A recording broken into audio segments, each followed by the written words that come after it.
Okay, hi there, welcome back to the channel. I think this is around my third video. So thanks for rejoining and coming back, or welcome if it's your first time. It's a really new channel, so it probably is your first time.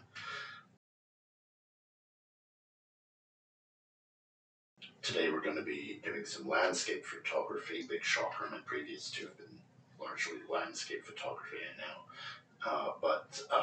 Yeah, that's what we're going to do. There's a church, a missionary church from the 1800s, not too far away. It's this small little church that's sort of in the middle of nowhere in the foothills, and that was the basis for my photo trip this episode. I went to try and do some drone photography there, and it was super windy and being over a body of water, and I'm going to do some water shots, river and lake. I wasn't just confident with the drone and the wind, so I changed it to more of an exclusively a photo thing. I'm going to be showing each of the photos, and I'm changing it up a little bit this week. I'm going to be, instead of going through the full process of editing and taking you through that workflow, I'm just going to be showing you the before and after.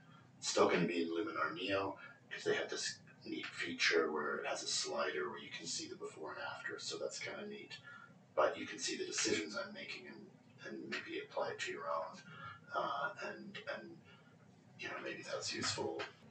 Anyway, so let's start with the first series I'm going to do.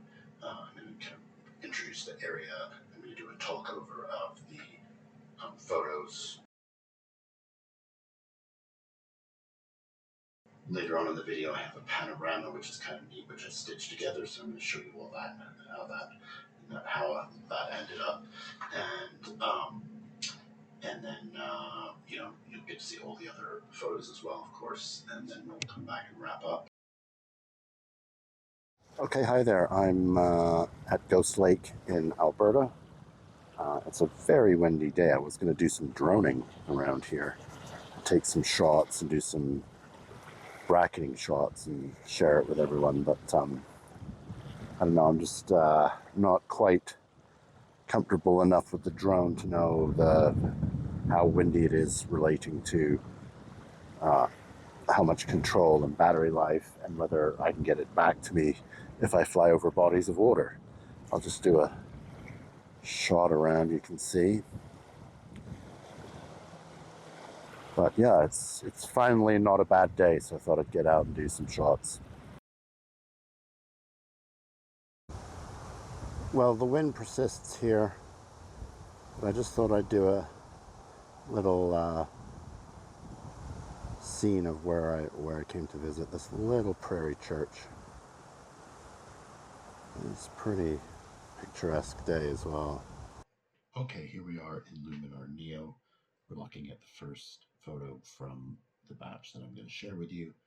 This is the McDougall Church that's in the First Nations territory, otherwise known as the Stoney Nakoda Nation, and Morley, which is now known as Minisni.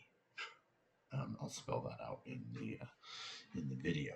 Anyways, that's where we are. It's located west of Calgary, east of the Rockies, and this was an old mission church in the area around the 1800s. Missionaries came here, maybe even earlier than that.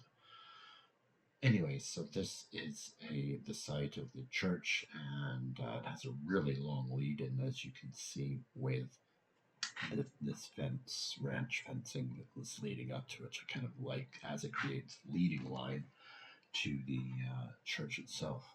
So it's just kind of a fun little prairie, sort of random prairie church, sort of out there, sort of, as it were, in the middle of nowhere. And then there's this white Catholic church standing out, and it's kind of striking. So here we are in Luminar Neo, and what I'm going to do, like I said, was going to do the before and after for you. So here's how it looked originally, and if we swipe, you can just see some of the changes I've made. Kind of blurred in some of this foreground, played around with the contrast and the exposure a bit, the the saturation of the colors. Hopefully, some of those flowers pop in the front. I think the sky's a fair bit better. It's nice to be able to swip back and forth. I also, I think I removed some details. Like you can see this pole here. I blended out. I made the door a little bit more green. So you can do this before and after thing, and you can also just click and sort of see it jump in real time. So I think that's useful. Anyways, I've taken this shot before.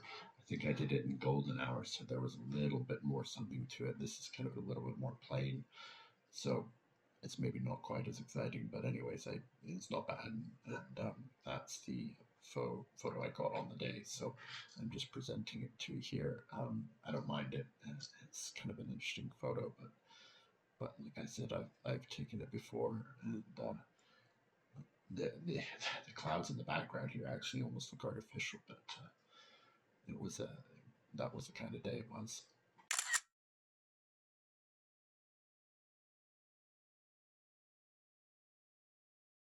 Okay, here's the next one. We can see I had walked down a trail from the church to the river. Here's the bank of it, which is kind of a pebbly sort of shoreline. There's always sort of driftwood along here, which is really sort of bone dry and bleach washed from the sun. It was an okay day. As I think I mentioned in the video, it was pretty windy, so these clouds are kind of billowing. Anyways, what I really like about this picture is, I don't know if you can see my cursor.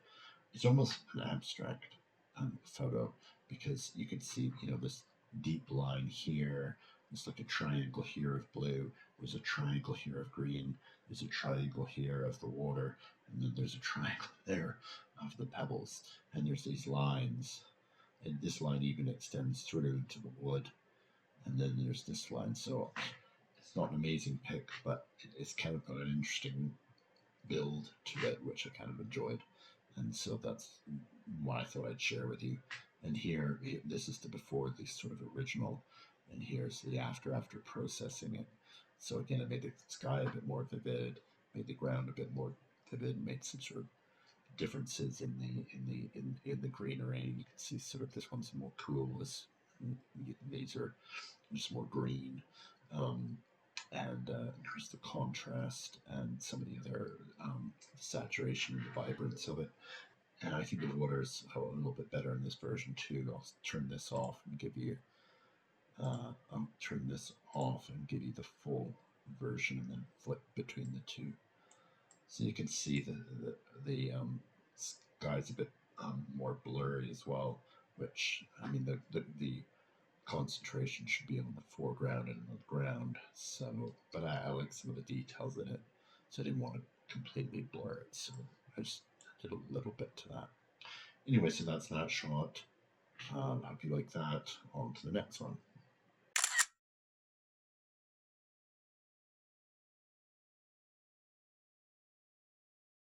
Okay, and here's the next one, which is this little bay I discovered just around the corner from where I started from that log photo that was on the shoreline.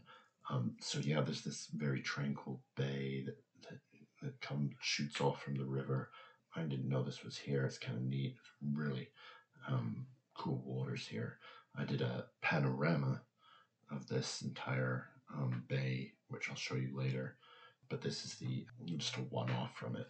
So here is this liner. You can see it really punched up. The vividness is actually pretty jarring when you see it and you compare the original and this version. But I think when you just have the full view of it and you get used to it, I think it's a better picture overall. You've got, certainly the sky is better. There's more detail in the clouds. It's a little bit deeper and not as washed out. And I just love the color and the reflection in the water. The detail up front here in the stones is kind of good. So yeah, here's the before and after. I mean, it's just it almost looks artificial when you see that contrast, but overall I think it's sort of more indicative about what my eyes were seeing on the day. It was closer to this than this sort of bland, washed out version. So in that respect, I like that. Anyways, that's that one. On to the next.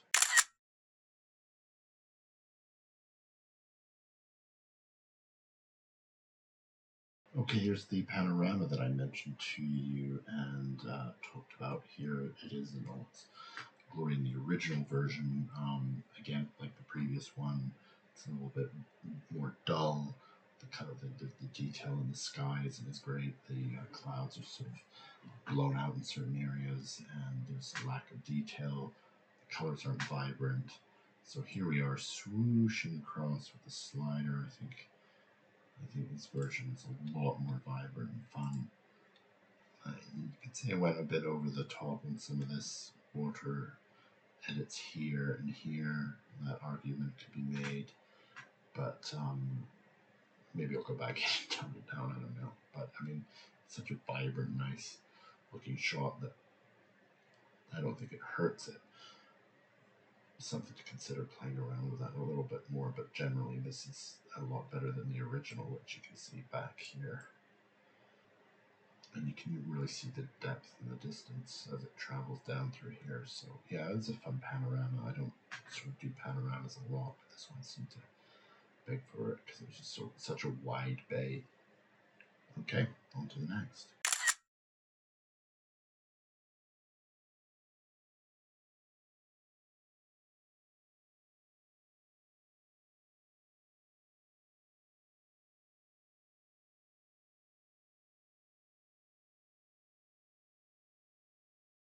Okay, and here, as I came back from being down by the river, you can see the church again. I took this from a different angle.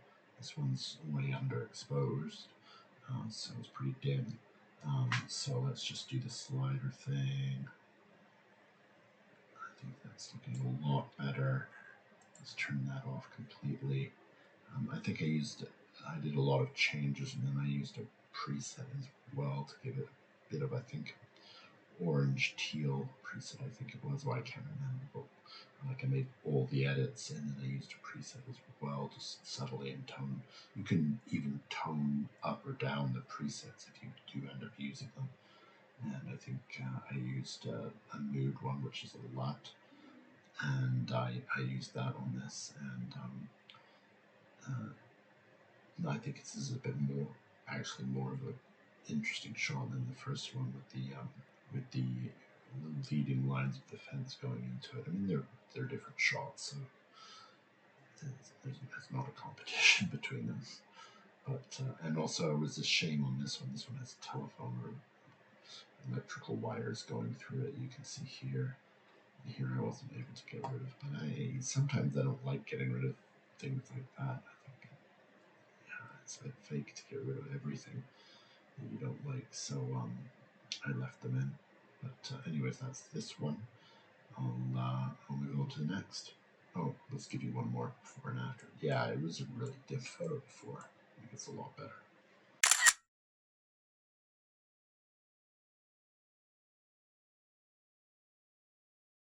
Okay, and so this was on actually the way back to my car. It sort of spent some time there and returned. And was returning along that long path you could see in the first image. And this little flower was growing in there, and it had sort of this cast shadow of the fencing, which I thought was kind of neat. It was sort of hitting it perfectly, where some bits of it were in shadow, and the flower was sort of resting right on the edge of it, which I thought was kind of a neat shot. So here's the original, and then here's the final. So I just punched up some of the saturation. I actually used some dodge and burn to go in and increase those highlights in the areas between the shadow and the highlighted areas. And let's turn that off. And I think that's just a fun little detail of a prairie flower that we can see here, and it's kind of an interesting shot with the shadow and light and the vibrancy popping out in the middle. And here's good proof of how I'm not slavish to the rule of thirds, because I just centered this in the middle and I'm happy with that. So it works for me. Here's the before and after for you. So yeah, I think there's some twisting going on, which is part of the lens correction in my editing and all that. So this really is the original before any edits, and that's like at the end. So that's why it's kind of warping a bit, but yeah, that was fun. Anyways, there was the last photo shown for you in that style.